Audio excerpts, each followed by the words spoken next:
வணக்கம். நெல்லை அமுத சுரபி சேனலுக்கு உங்களை வரவேற்கிறேன். இன்னைக்கு நாம தேங்காய் லட்டு செய்ய போகிறோம். இனிப்புக்கு வெல்லம் சேர்த்து செஞ்சுருக்கிறதுனால இது ஒரு சத்தான லட்டு. இதே பக்குவத்தில் தேங்காய் லட்டு செஞ்சு பாருங்கள். இதோட சுவை ரொம்பவே நல்லாயிருக்கும். ரொம்ப ஈஸியாகவும் இதை செஞ்சிடலாம். விசேஷ டயத்தில் இந்த மாதிரி சத்தான லட்டாக செஞ்சு கொடுங்க. உடம்புக்கும் நல்லது. இப்போது தேங்காய் லட்டு எப்படி செய்கிறதுன்னு பார்க்கலாம் வாங்க. மிக்ஸி ஜாரில் இந்த டம்ளருக்கு நான் 2 டம்ளர் தேங்காவை துருவி பூவாக எடுத்துருக்கிறேன். அதை போட்டுக்கிறேன். நீங்கள் தேங்காவை கீறி சில்லா போட்டு அரைக்கிற மாதிரி இருந்ததுன்னா தேங்காவோட அடிபாகத்தில் உள்ள அந்த கருப்பை கட் பண்ணிவிட்டு வெள்ளை பகுதியை மட்டும் போட்டு அரைச்சிக்குங்க. தேங்காவை அப்படியே போட்டு கூட செய்யலாம். ஆனால் இந்த மாதிரி அரைச்சிட்டு செய்கிறப்போ சாப்பிட்றதுக்கு ரொம்ப ஈஸியாக இருக்கும். இப்போது அரைச்சிட்டு வந்துடலாம். இப்போது ஸ்டவ்வை ஆன் பண்ணிவிட்டு ஃப்ளேமை கம்மி பண்ணி வச்சுட்டு வடை சட்டி வச்சுக்கலாம். இந்த ஸ்பூனுக்கு நான் 4 ஸ்பூன் நெய் ஊற்றிருக்கிறேன். கொஞ்சம் முந்திரி பருப்பை சின்ன சின்னதாக உடச்சி வச்சுருக்கிறேன். அதை போட்டு செவக்க வறுத்துக்கலாம்.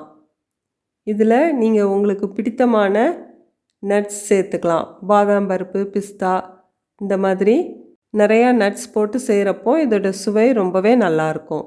இப்போது நம்ம அரைச்சி வச்சுருந்த தேங்காய் பூவை நெய்யில் போட்டு அதையும் வதக்கி விட்டுக்கலாம். தேங்காய் பூவோட கலர் மாறாத மாதிரி லைட்டாக வறுத்துக்குங்க. இந்த மாதிரி வறுத்துட்டு செய்கிறப்போ நல்லா வாசமாக இருக்கும். பாருங்கள், தேங்காவோட கலர் மாறாத மாதிரி இந்தளவுக்கு வறுத்தா போதும். இப்போது இனிப்புக்கு தேங்காய் பூ அளந்த அதே டம்ளரில் 1 டம்ளர் வெல்லத்தை தட்டி பொடி பண்ணி போட்டிருக்கிறேன். இதோட இனிப்பு சுவை கரெக்டாக இருக்கும். உங்களுக்கு ஜாஸ்தியாக வேணால் 1.25 டம்ளர் போட்டுக்குங்க. இந்த வெல்லம் தூசி இல்லாத வெல்லங்கிறதுனால நான் அப்படி போட்டுக்கிறேன். இப்போது வெல்லம்லாம் கரைஞ்சி வர வரைக்கும் நல்லா கலந்து விட்டுக்குங்க. பாருங்கள், வெல்லம் நல்லா கரைஞ்சிடுச்சு. இப்போது தேங்காய் பூ அளந்த அதே டம்ளரில் 1/4 டம்ளருக்கும் கம்மியாக பொட்டுக்கல்லை அரைச்சிட்டு மாவாக எடுத்துருக்கிறேன். அதை போட்டுக்கிறேன். கொஞ்சம் ஏலக்காவையும் பொடி பண்ணி போட்டுக்கலாம். இப்போது எல்லாத்தையும் நல்லா சேர்ந்தாப்பில் கலந்து விட்டுக்கலாம். அடியில் பிடிக்கிற மாதிரி இருக்குது. நான் இந்த ஸ்பூனுக்கு 2 ஸ்பூன் நெய் ஊற்றிக்கிறேன். ஊற்றிட்டு அதையும் நல்லா சேர்ந்தாப்பில் கலந்து விட்டுக்குங்க. வடை சட்டியில் நல்லா ஒட்டாத மாதிரி வர வரைக்கும் நல்லா கலந்து விட்டுட்டே இருங்க.